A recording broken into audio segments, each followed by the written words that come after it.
When you started your own agency, the benefits monetarily and as far as prestige happened pretty early on. Immediately.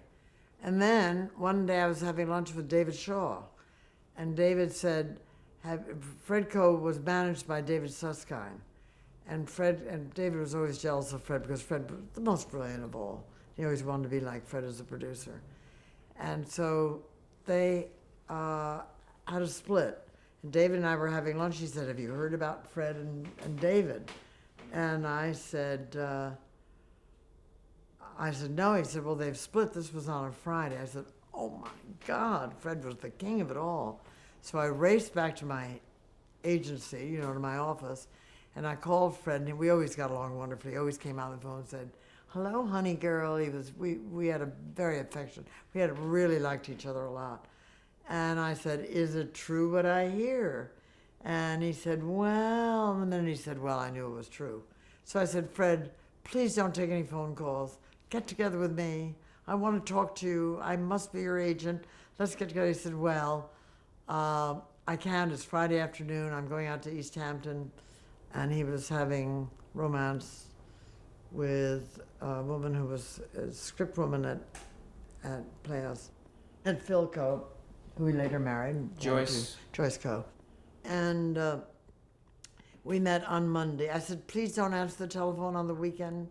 Talk only to me, only to me." I knew William Morris and MCA would want him immediately. Put this in perspective for anyone that doesn't know. Who was David Susskind? David Susskind was a manager, a television manager, and he managed Fred Coe and packaged. He was with Susskind and Al Levy, and they had a firm called Talent Associates, and they packaged Phil Coe Playhouse and Fred's show, Mr. Peepers, and several other shows. And David always had big ambitions to be a producer. And in fact, they came after me to bring my agency, which I briefly did. I forgot that. I joined them for a while, and David and I never got along. He was just a ruthless. You and Susskind? Yeah, we just didn't get along. We weren't. I mean, it's just ridiculous.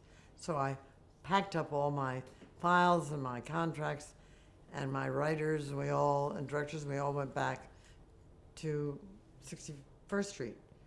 And then David and Fred had their big split. And then Fred and I met at the King Cole room of St. Regis, which was so wonderful then. On that Monday after the weekend? After the weekend. And I told him that I would like to represent him. He said, "I don't really need an agent. I can do it by myself." I said, "Fred, that's simply not true." And I told him why I'd be the best for him.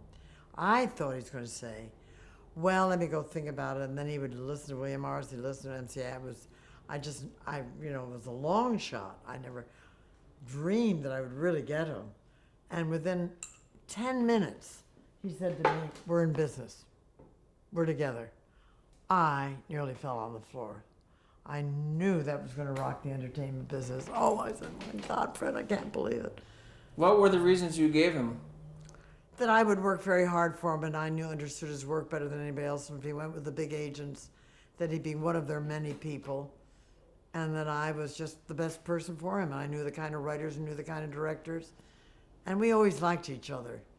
He had a big appreciation of me and how I worked, and I, of course, thought he was the king of it all, till Martin came along, and they both were the two giants.